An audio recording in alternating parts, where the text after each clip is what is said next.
Zeno était excité de commencer sa première journée à la station de contrôle du trafic aérien, mais personne ne pouvait le préparer à ce qui allait se passer. Pendant son quart de travail, un avion dévia de sa trajectoire de vol et vola de manière erratique, provoquant de nombreuses situations dangereuses. Les événements de ce jour laisseront un impact durable sur toutes les personnes impliquées. Mais soudainement, Zeno comprit ce qui se passait et il regarda le radar avec un visage pâle. Avant de commencer notre histoire, appuie sur le bouton « J'aime », assure-toi de t'abonner et d'activer la cloche de notification pour ne manquer aucune nouvelle histoire. Zeno arriva à la station de contrôle du trafic aérien, impatient de commencer sa première journée de travail. Il était nerveux mais excité et espérait que tout le monde l'accepterait, car il était le plus jeune employé. Le personnel vétéran l'accueillit et lui montra les ficelles du métier, lui présentant les équipements qu'il utiliserait pour surveiller le ciel. Au début, tout semblait se dérouler sans incident. Les avions décollaient et atterrissaient sans problème. Tout le monde suivait la bonne trajectoire, et Zeno arrivait à suivre le rythme de l'aéroport très occupé. Zeno n'en revenait pas, il faisait enfin ce qu'il avait rêvé de faire pendant des années, et maintenant il était vraiment là. Mais au fur et à mesure que la journée avançait et que ses collègues partaient en pause déjeuner, la tour de contrôle devint soudainement étrangement silencieuse.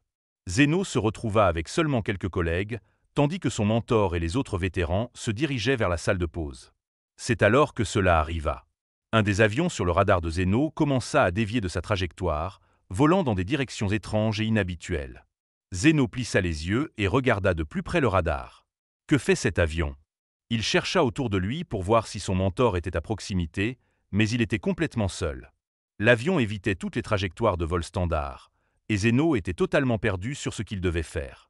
Il tenta de contacter l'avion, mais il n'était pas sur la même fréquence. La panique commença à s'emparer de lui alors qu'il observait l'avion mystérieux continuer à voler dans des motifs imprévisibles. Il n'avait jamais vu quelque chose de pareil et était complètement hors de sa profondeur. Il était sur le point d'alerter quelqu'un quand, à sa grande surprise, l'avion disparut soudainement de l'écran radar. Il était partagé entre l'idée d'alerter tout le monde et risquer de provoquer une panique, ou de rester silencieux, espérant que l'avion réapparaîtrait sur le radar. Il n'avait aucune idée de ce qui se passait. Était-ce un avion avec des passagers ou juste du fret? Cela était-il censé arriver? Le cœur de Zeno battait de plus en plus vite. Il craignait de faire une erreur dès sa première journée et d'être renvoyé s'il en parlait, mais si des passagers étaient à bord de cet avion, il devait en informer quelqu'un. Il n'avait aucune idée de ce qui se passait, mais il savait qu'il était au cœur de quelque chose de vraiment sinistre et dangereux. Quand ses collègues revinrent, Zeno prit la décision de leur parler de ce qui s'était passé. Cela pourrait lui coûter son travail de rêve, mais les vies potentielles de gens étaient plus importantes. Ses collègues réagirent mieux que Zeno ne l'imaginait. Ils ne lui en voulaient pas, mais étaient simplement très confus. Personne n'avait entendu parler d'une telle chose auparavant. Ensemble, ils tentèrent désespérément de rechercher l'avion. Ils contactèrent même d'autres stations de contrôle du trafic aérien pour savoir si quelqu'un d'autre avait vu l'avion sur leur radar. Puis, soudainement, l'avion réapparut sur le radar. Il volait toujours comme s'il était piloté par un enfant, ou du moins par quelqu'un qui n'avait jamais volé auparavant. Mais il avait à nouveau dans leur ligne de mire. L'avion était miraculeusement revenu sur sa trajectoire, mais pas pour longtemps. Là où il était censé prendre une légère courbe, il continua tout droit, se dirigeant droit vers la trajectoire d'un autre avion. L'avion commercial remarqua immédiatement l'autre avion volant sur sa trajectoire et contacta le contrôle du trafic aérien. Zeno informa l'avion de passagers qu'il avait essayé de contacter l'autre avion, mais il n'avait pas répondu. La situation devenait vraiment dangereuse maintenant. Si aucun des avions ne se déplaçait, ils allaient entrer en collision. L'avion commercial demanda à pouvoir dévier de sa trajectoire. Zeno devait prendre une décision rapide. Devait-il permettre à l'avion de dévier de sa trajectoire ou attendre? Les avions allaient entrer en collision d'une minute à l'autre. Mais juste au moment où Zeno s'apprêtait à répondre, quelque chose se produisit. L'avion étrange vira à droite et fit ce qui semblait être un demi-tour. Tout le monde dans la station de contrôle regarda maintenant le radar. Il n'y avait aucun moyen de contacter l'avion, alors ils dégagèrent l'espace aérien et sécurisèrent la zone. Ils n'avaient toujours aucune idée de pourquoi cet avion volait ainsi, mais ils devaient faire quelque chose. Zeno suggéra d'appeler l'armée de l'air, car il ne semblait pas qu'ils puissent faire atterrir l'avion en toute sécurité. Le mentor de Zeno et ses collègues étaient d'accord. Eux aussi n'avaient jamais été confrontés à une telle situation. Ils appelèrent l'armée de l'air et expliquèrent la situation. Il pourrait s'agir d'un avion détourné ou d'une personne ne sachant pas piloter un avion. L'armée de l'air envoya un avion de chasse pour intercepter l'avion Rogue et tenter de reprendre le contrôle de la situation. Lorsque l'avion de chasse s'approcha de l'avion mystérieux, Zeno et ses collègues observaient en silence, priant pour un résultat positif. Ne pouvant rien faire dans cette situation rendait Eno inutile. Zeno regarda le radar et récupéra les itinéraires de vol. L'avion avait commencé normalement et décollé sans comportement anormal. Mais dès qu'il arriva à plus de 28 000 pieds, où les pilotes activaient normalement le pilote automatique, l'avion commença à devenir incontrôlable. Pendant ce temps, l'avion de chasse n'avait toujours pas contacté l'avion Rogue.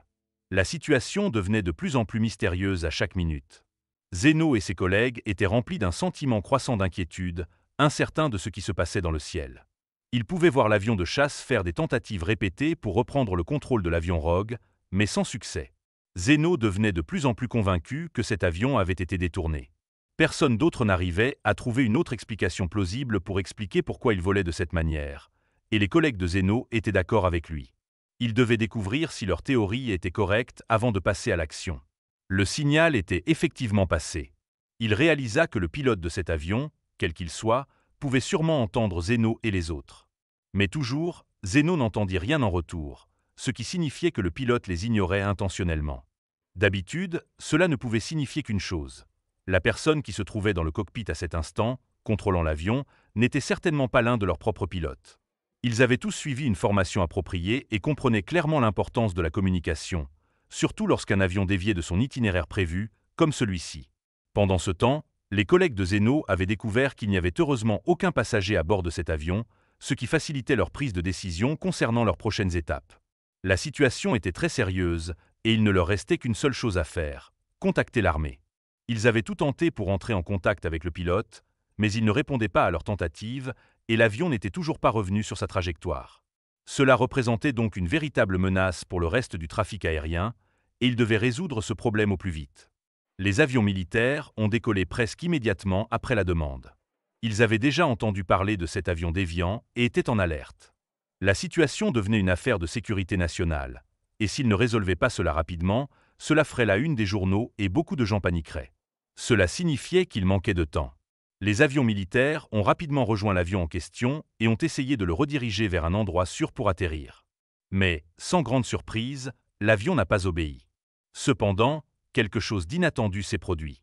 Zeno fixa sa radio. Elle avait été silencieuse tout ce temps, jusqu'à maintenant. Un bruit en sortit, et il regarda autour de lui pour voir si quelqu'un d'autre l'avait entendu. À sa grande déception, personne d'autre ne l'avait remarqué. Tous ses collègues étaient trop occupés à gérer d'autres choses à ce moment-là. Zeno confirma qu'il en était absolument certain. Rob le crut et se mit rapidement au travail. Il devait agir. La situation était devenue très délicate. Il devait informer l'armée de cela au plus vite.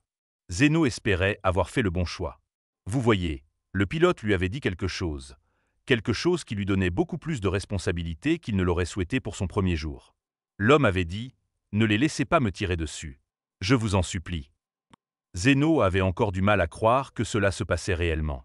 Il s'attendait à commencer son nouveau travail doucement, en prenant le temps de s'adapter et d'en apprendre davantage au fil du temps. Mais ce pilote avait d'autres plans. Zeno était ambitieux, mais c'était un peu trop pour lui dès le premier jour. Bien sûr, le pilote ne savait pas que c'était le premier jour de Zeno, mais il le découvrirait plus tard, et ils comprendraient tous l'ironie de la situation. Peut-être aurait-il agi différemment s'il avait été au courant, mais cela ne servait à rien d'y penser maintenant. Ce qui était fait était fait. Pendant ce temps, Rob avait alerté les avions militaires qui essayaient encore de guider l'avion vers un endroit sûr.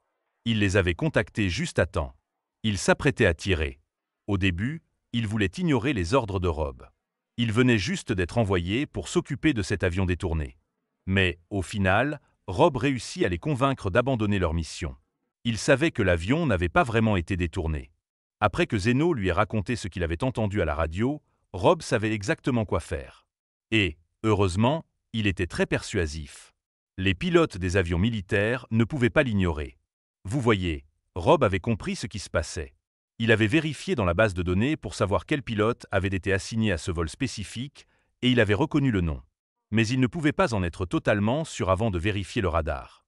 Lorsqu'il vit la forme de la trajectoire que l'avion avait empruntée, il éclata de rire. Mais il était aussi en colère. Ce pilote ne semblait pas comprendre que ce qu'il avait fait était extrêmement dangereux et irresponsable. Il y aurait des conséquences, mais avant tout, John devait atterrir l'avion en toute sécurité. Rob, le contrôleur aérien, travailla dur pour l'aider, essayant d'empêcher la situation de dégénérer davantage.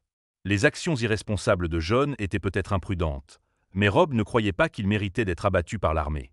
En assurant que l'avion n'était pas détourné, Rob réussit à désamorcer la menace immédiate. Dans la tour de contrôle, Zeno, nouveau dans le métier, était captivé par le drame qui se déroulait sous ses yeux.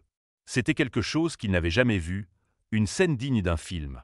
Pendant ce temps, l'atterrissage provoquait une nervosité générale. Un pilote assez imprudent pour faire une telle manœuvre pouvait encore prendre d'autres décisions dangereuses. Mais l'atterrissage se déroula étonnamment bien. Au sol, une foule composée de policiers, de membres de la sécurité de l'aéroport et du personnel du trafic aérien attendait la sortie de John. Les minutes passèrent, et les tensions montèrent alors que le cockpit restait silencieux. Avec des jumelles, le personnel aperçut John affaissé, la tête dans les mains, tandis que son copilote semblait lui crier dessus, furieux. Finalement, les policiers utilisèrent un mégaphone pour ordonner à John de sortir de l'avion. Réalisé que la situation ne pouvait pas être retardée davantage, John et le copilote furieux sortirent. John descendit les marches, l'air abattu, tandis que le copilote le suivait de près, visiblement furieux. Il devint clair que le copilote n'avait pas été informé du plan de John et s'était retrouvé malgré lui dans ce pétrin. Désespéré, il supplia les policiers, clamant son innocence. John, cependant, fut escorté dans une cellule de détention à l'aéroport, où il attendit d'être interrogé. Rob et Zeno restèrent à proximité, impatients d'obtenir des explications. Après 1 heure d'interrogatoire, les officiers semblèrent satisfaits et relâchèrent John, lui permettant de retrouver Rob. Rob, encore furieux, exigea des réponses de son vieil ami. Il s'avéra que John et Rob étaient de proches collègues depuis des années, partageant rire et camaraderie au quotidien. Pour ce qui devait être le dernier jour de John en tant que pilote, il avait prévu quelque chose de mémorable, une farce inoffensive qui rendrait son dernier vol inoubliable. Utilisant des faveurs, il avait arrangé un vol court avec uniquement un copilote. Cependant, le copilote n'avait aucune idée des intentions de John. Une fois en vol, il devint évident que ce n'était pas un itinéraire de routine. John dessinait quelque chose dans le ciel, un geste ludique destiné à faire une blague à Rob. Mais la situation dégénéra rapidement. Des malentendus entraînèrent l'intervention des autorités, et ce qui avait commencé comme une plaisanterie bon enfant se transforma en un incident majeur impliquant la police et l'armée. Au final, John évita la prison mais dut effectuer des travaux d'intérêt général et payer une amende salée. Malgré les preuves, Rob et John restèrent amis. Rob ne pouvait s'empêcher de secouer la tête face à la bêtise de John, mais appréciait le geste derrière la farce. Pour Zeno, son premier jour de travail resterait à jamais gravé comme le plus palpitant de sa carrière.